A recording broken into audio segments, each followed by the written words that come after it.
Namaskar. Welcome to day 3 of Dhanurmaasam spiritual growth. I hope you have been making the time to do the practices that we had discussed, namely Namasmarana, Prarthana, and Kritagnyata. If you realized, I said making the time. I didn't say hope you got the time. We never get time to do anything extra. We can only make time by carving it out of our other regular activities.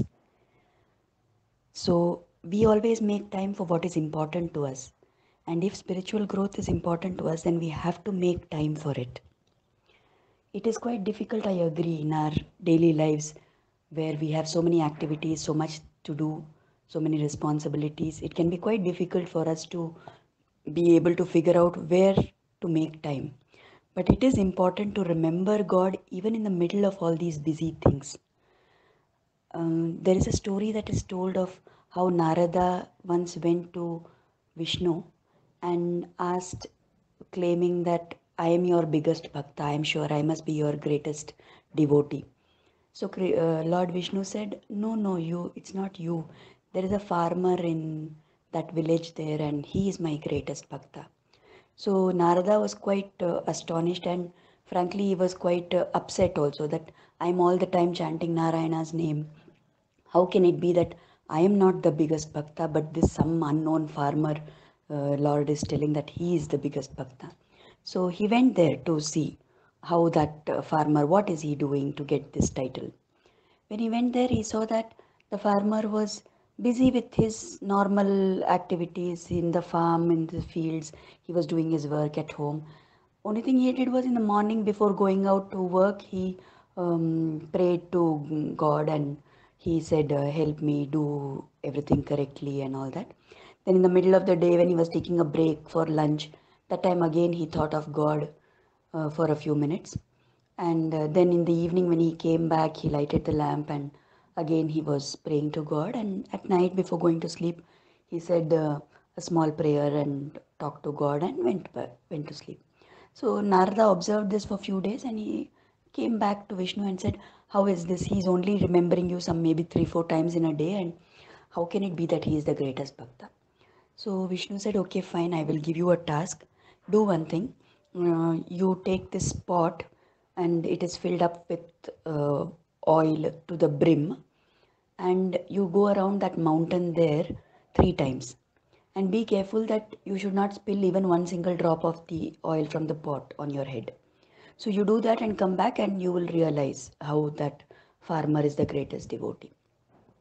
So Narada set out with all enthusiasm and he said, okay, I must do this carefully. Lord has told that not one drop should spill.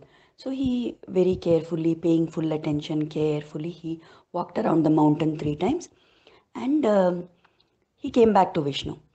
So Vishnu asked him, okay, so did you manage to do the 3 rounds? He said, yes. What about the oil? Did it spill out at any point of time? No, not at all. I took great care. I was very careful and I was concentrating that not one drop of oil should spill out. Okay, how many times did you think of me when you went around the mountain? Vishnu asked. Narada realized, oh God, he had forgotten completely. Not once did the thought of Lord Vishnu, not once did the name of Lord Narayana come on his lips. Then he realized, Lord Vishnu told him, it is very difficult when somebody is living their lives in samsara, caught up with all their responsibilities, for them to think of me.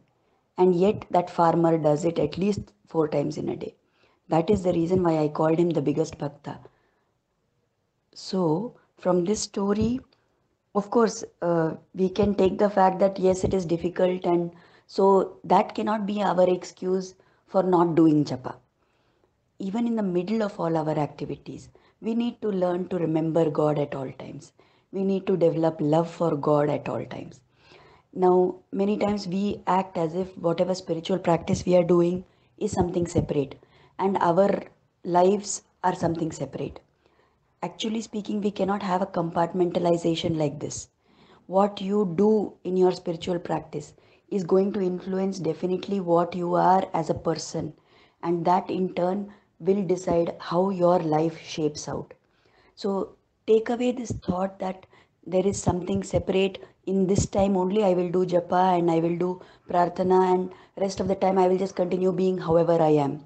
If really you are a true sadhaka on the path of spiritual progress, if really you want to get closer to the ultimate objective of human life, then it is important that you should learn to take away this barrier, and your whole life, the way you lead your life, should become part of your adhyatmic sadhana.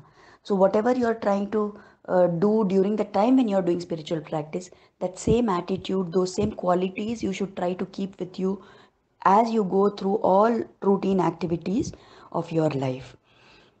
It is, of course, as I said, difficult. And if you know, there is this shloka in the Bhaja Govindam by Adi Shankaracharya, where he says, Balastavat krida saktah, tarunastavat taruni saktah, vriddhastavat chinta saktah, parame brahmani kopina saktah.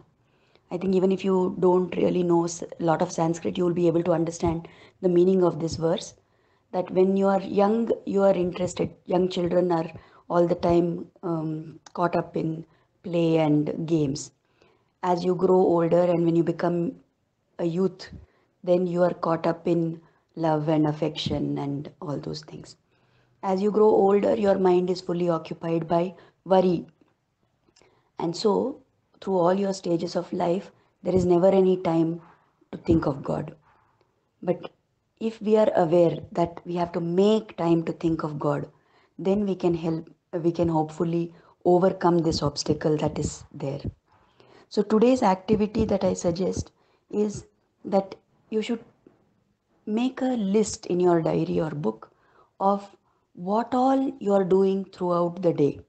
From morning, from the time you wake up till you go to bed at night. Make a list of what all you are doing, account for every minute of your time, so that you can identify the places where you can actually draw out time for spiritual practice. As you make this note, maybe you will need to do it for 1 day, 2 days, 3 days. You will come to know which are your time wasting moments. Are you spending a lot of time scrolling through social media? Are you getting into unnecessary debates with people? Are you getting into conversations that have no value whatsoever for anybody? Are you gossiping? Are you watching TV for too long? Are you letting your mind be occupied with thoughts that are negative in nature? So, once you identify all these things, then you will know that those moments are the ones that you can snatch away from unnecessary activities and invest them for your own spiritual growth by spending that time in Namasmaran. So, already we had said that you should spend 15 minutes every day in doing chanting. Along with that, please try to find these moments of time which are wasters for you. And in all those moments, whether you're doing some other activity or not, along with that, please try to increase the amount of chanting that you do throughout the day. When we have lot of uh, free time, our mind thinks unnecessary thoughts, and those thoughts cause our energy to get lost. So let us learn to conserve our energy and direct them towards our spiritual progress. I hope this will be useful to all of you, and I pray that Krishna should bless us to be able to do this. Thank you. Namaskar.